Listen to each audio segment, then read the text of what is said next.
On a spring evening in London, 3 people entered the Ritz Club casino in the West End. The security team, watching on CCTV, noticed them right away. The leader was Niko Tosa, a Croatian man with glasses. He had visited the casino many times in the past 2 weeks and always won a lot of money at roulette. No one knew how he did it, and the casino couldn't find any signs of cheating. On March 15, 2004, Niko seemed to be looking for something special. He finally chose a roulette table in a private room. His 2 companions, a Serbian businessman and a Hungarian woman, joined him. They bought chips and started to play. The Ritz Club Casino in London was members only, attracting a mix of old money, new money, and shady money. Regulars included British royals, Saudi heiresses, hedge fund tycoons, and actor Johnny Depp. Most of the people that come into casinos, 99.9% of them are absolutely honest. They're coming in for a good night out. But as with any other business, we suffer theft. There was even a story about a Greek diplomat who was so obsessed with gambling that he urinated into a jug instead of leaving his seat. But Niko Tosa and his friends played roulette in a way that stood out. They waited until 6 or 7 seconds after the croupier launched the ball, then quickly placed their chips, covering up to 15 numbers before bets were halted. They moved so fast and in sync, like they had a starting signal. As one assistant manager described it, the roulette wheel was a standard European model with 37 numbered pockets and a single green zero. Tosa's group was interested in a special area of the betting felt for wagers that covered segments of the wheel. They often chose neighbors bets, which included 1 number plus the 2 on each side, covering 5 pockets in total. Niko Tosa's crew didn't win every spin, but they won a lot, often in long streaks, 8, 10, even 13 in a row. With each win, they more than doubled their money. Security staff watched nervously as their chip stacks grew. Tosa and his Serbian partner started with £30,000 and £60,000 worth of chips and quickly won over £100,000 each. They then began placing even larger bets up to £15,000 on a single spin. It seemed like they could see the future. They showed no emotion whether they won or lost. The Serbian once bet £10,000 and walked away before the ball stopped, not even watching as he lost. The Ritz security team was anxious, not because of the amount of money, but because of how consistently Tosa and his friends won. Roulette is supposed to be random. Even famous physicist Stephen Hawking said it's impossible to predict the winning number. But Tosa's group was different. Despite many gamblers' strategies, like betting on black and doubling the bet after each loss, the house always wins in the end. Everyone loses eventually, except for Niko Tosa and his friends. Roulette was actually invented by a French monk in the 13th century who, having invented the game, he then tried to beat it, and of course was unable to do so. When Tosa left the casino early on March 16th, he had turned £30,000 into a £310,000 check. His Serbian partner did even better, turning £60,000 into £684,000. He asked for 2 checks for $500,000 and the rest in cash. Together, including earlier wins, the group took about £1.3 million, and Tosa told the casino he would be back the next day. A week later, the British press heard about Tosa's big win at the Ritz. The Mirror reported that a high-tech gang used a laser scam, with a device hidden in a mobile phone and a microcomputer to win. This theory sounded good, but many weren't convinced. Even years later, casino insiders were still puzzled. A gambling executive admitted, "We still lose sleep over that one." A press team spent 6 months investigating professional roulette players to uncover who Tosa was and how he beat the system. This search led into a secret world of those who bet on roulette and those who try to stop them. Eventually, they met Tosa himself. The British press got many things wrong about March 15, 2004. There was no laser, but they were right about one thing: it is possible to beat roulette. John Wooten had just finished his first day as security chief at the Ritz. He was in a West End pub celebrating with friends when a colleague called about strange activity at the roulette tables. The urgent call informed Wooten that the casino was losing money fast. He immediately requested the names of the gamblers involved. John Wooten, a former soldier in the Grenadier Guards and previously a manager of a punk rock pub, now oversaw casino security.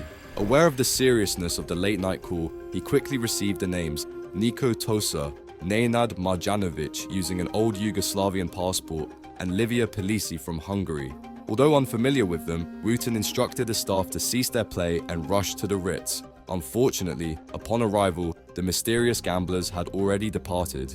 The next day, Wooten arrived early to investigate. He found no signs of tampering with the roulette wheel or table. Reviewing CCTV footage, he noticed Tosa and Marjanovic placing their bets a few seconds into each spin, leading him to suspect they might have been using some form of computer assistance. Years ago, Wooten had attempted to warn the industry about the threat of tiny yet powerful computing devices that could outperform human capabilities. He was ridiculed off stage, but instead of backing down, he immersed himself in understanding the subject. Computer-assisted roulette began in the 1960s with rebellious academics at prestigious American universities.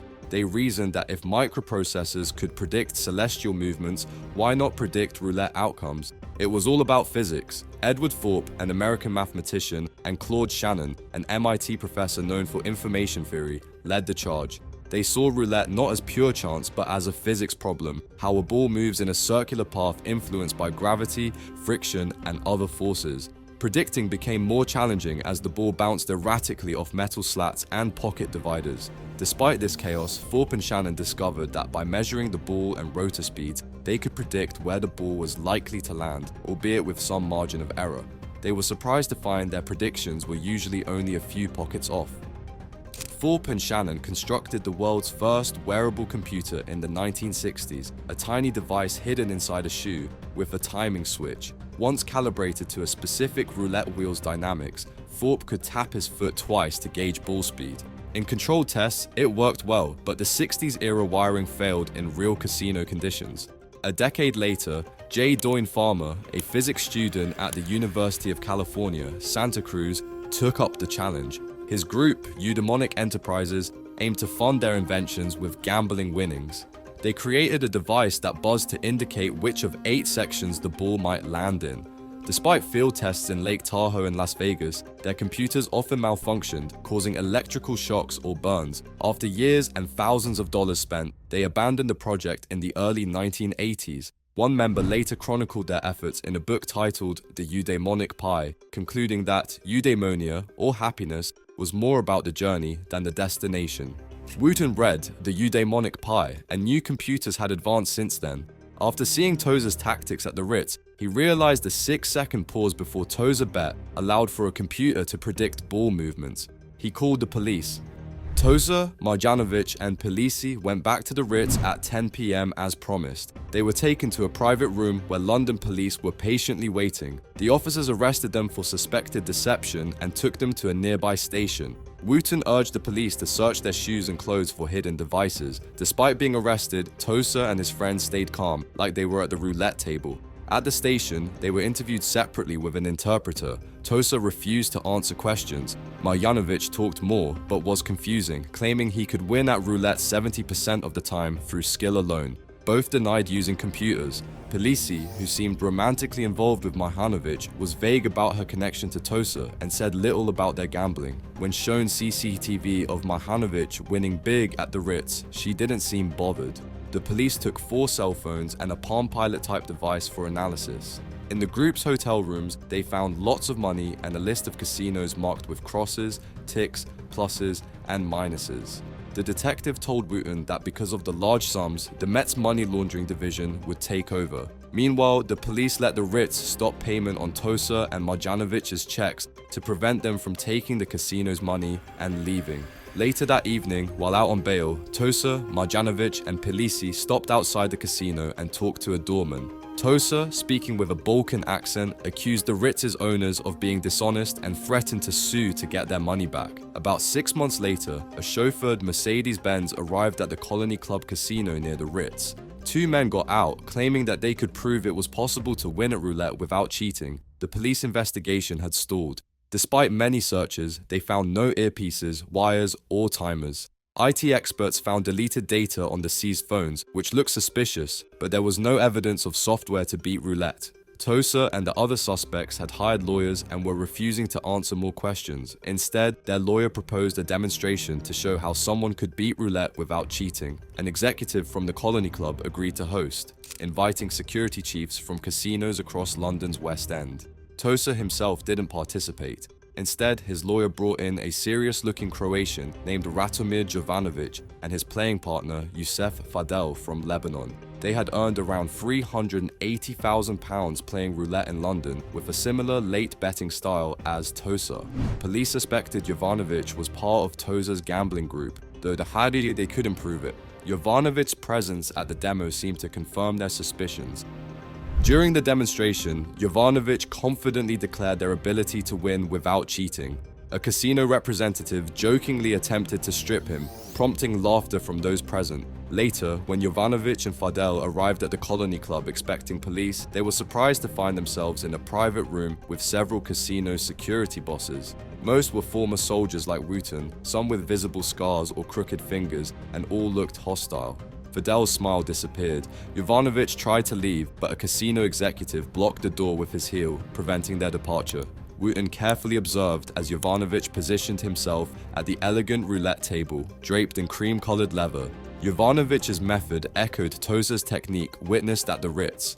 A brief pause, a swift bet, and chips strategically placed on neighboring sections of the wheel to cover multiple numbers. However, Jovanovic's strategy failed to deliver results. He missed several bets and showed little improvement. An annoyed casino executive grumbled about wasted time, while Jovanovic attributed his poor performance to the negative atmosphere in the room, claiming it threw off his usual intuition. He emphasized their passion for roulette, but admitted they were off their game that day. Wooten remained skeptical, questioning why this scenario would be more stressful than playing with actual money. What these people were doing was something which in theory was very simple, but in actual practice took really advanced technology. And what they were doing was predict the outcome of the wheel. The police detective intervened, suggesting the gamblers might be using a hidden computer. Jovanovic denied this, asserting they were playing fairly without any tricks. In response, a casino representative playfully attempted to remove Jovanovic's jacket. Jovanovic responded defiantly. The detective chose to end the demonstration before tensions escalated, escorting the gamblers out. To the detective, Tosa and his group still raised suspicions. They possessed substantial cash, disposable cell phones, and passports stamped with travel to Angola and Kazakhstan. But what exactly was their offense? Even if they were using a computer, it wasn't clear if that violated UK laws. While Nevada had banned electronic devices in casinos long ago, the UK's gambling laws from 1845 primarily aimed to prevent the wealthy from squandering fortunes at exclusive clubs, with no provisions against computers. Following the Colony Club demonstration, Wooten received a call from the police, informing him that no charges would be pressed against Tosa, Marjanovic, or Polisi. The investigation into Jovanovic and Fadel was also halted due to a lack of evidence linking them definitively to dishonesty or cheating. Wooten, faced with delivering this news to the casino's billionaire owners, sought legal avenues to withhold Tosa's winnings. However, he was informed that legally, the Ritz had no choice but to pay up. Determined not to let Tosa's success be the final word, Wooten enlisted the help of Mike Barnett, a former electrician turned professional gambler and casino security consultant. Barnett had flown in from Australia during the investigation, equipped with his own roulette timing devices and predictive software. While uncertain if Tosa had used computers, Barnett saw an opportunity to educate skeptical police and casino staff on the feasibility of roulette prediction. In presentations attended by representatives from major UK casino groups and the Gambling Commission, Barnett demonstrated how a handheld clicker could accurately time the movement of a roulette wheel and ball. This demonstration helped demystify the process, showing that predicting roulette outcomes was not just a myth. Barnett's mantra was simple: to profit from roulette, eliminate just two numbers, illustrated with a flourish of his gold Rolex and diamond ring. By narrowing down possibilities, the odds shifted slightly in the player's favor, challenging the casino's traditional edge. The Gambling Commission commissioned a government laboratory to test Barnett's roulette prediction system. The lab's findings supported Barnett's theory. Roulette computers could indeed predict outcomes under specific conditions. These conditions hinge on imperfections within the roulette setup. On a perfectly balanced wheel, the ball would land randomly every time. However, wheels tend to develop imperfections over time, creating patterns. A slightly tilted wheel might create a drop zone, where the ball consistently falls from the outer rim at the same spot. Other factors, like worn equipment or residue from a croupier's lotion, can also influence outcomes. This predictable drop zone provides enough consistency for software to counteract the random bouncing and skidding that occurs after the initial drop. Probably there will have been one person with a device which was to measure the speed of the ball, say. And maybe you've got the second person doing the same thing with the rotor within the wheel, taking these measurements, which then compute it, and the feedback from that goes to the third person, and there might have been an earpiece who places the bet, and the rest of the time can be acting perfectly nonchalantly. The government's report, completed in September 2005, validated Barnett's device, though it was not publicly released due to casino influence. Within the industry, the report marked an official endorsement of what was once considered a fanciful idea. It also recommended countermeasures for casinos, shallower wheels, smooth dividers between pockets, or no dividers at all, just grooves for the ball. These design changes aim to increase the unpredictability during the ball's chaotic second phase, making it nearly impossible for even advanced computers to predict its final destination. Following Barnett's discoveries, roulette wheels needed to be perfectly balanced. Even a tiny tilt could create what Barnett called the drop zone, where the ball would consistently land. London's casinos quickly upgraded their equipment, including the Ritz replacing all its wheels. Barnett's convincing presentation at a Las Vegas industry event changed many minds about predicting roulette outcomes. As the gaming industry evolved, new roulette wheels came equipped with sensors to detect even the slightest tilt. Meanwhile, online gambling became increasingly popular, with millions betting on live streams from their computers and phones. Evolution Gaming Group, founded in 2006, noticed something unusual about 10 years later. They found that in their studio in Riga, Latvia, a small gap in the floor caused tables to tilt slightly when a dealer stood nearby.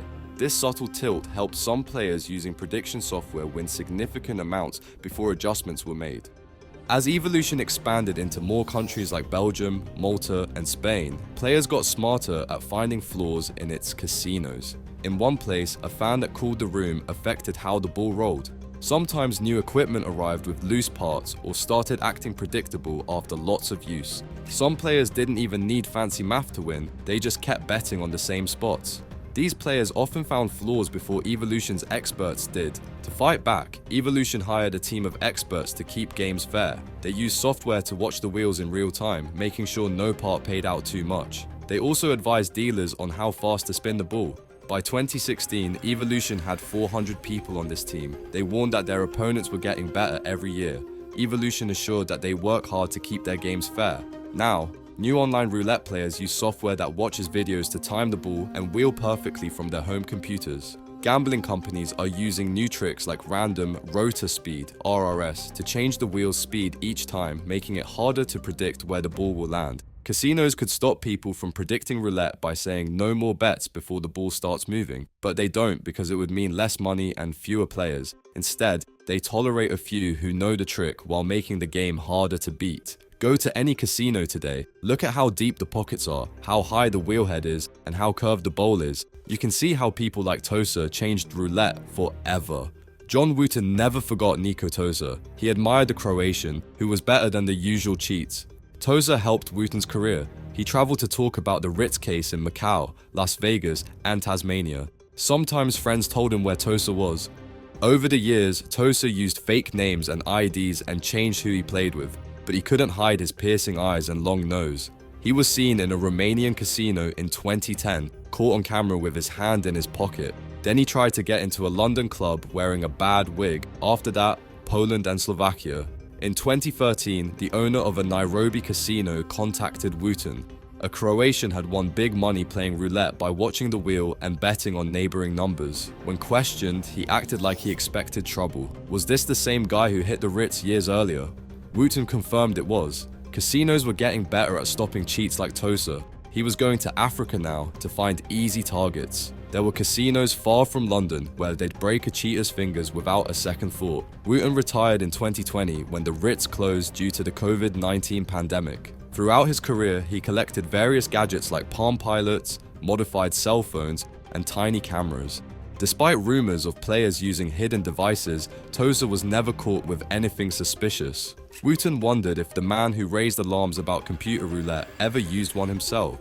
Early pioneers discovered that extensive use of predictive tech developed an instinct for where the roulette ball would land, skill casinos called cerebral clocking. This often made advanced gadgets unnecessary. Wooten and Barnett still debate this. While the roulette computer seemed a neat explanation for casino staff and validation for Wooten, Barnett argued that the Ritz's old predictable wheel made such tech redundant. He believed the wheel was so predictable that advanced technology was unnecessary. Barnett lamented the lack of evidence and believed the only way to uncover the truth was to find Niko Tosa. However, Tosa stayed hidden and every lead turned into a dead end. And that's a wrap for today's video. If you enjoyed this video, make sure to hit the like button and subscribe to the channel. Thanks for watching and see you next time.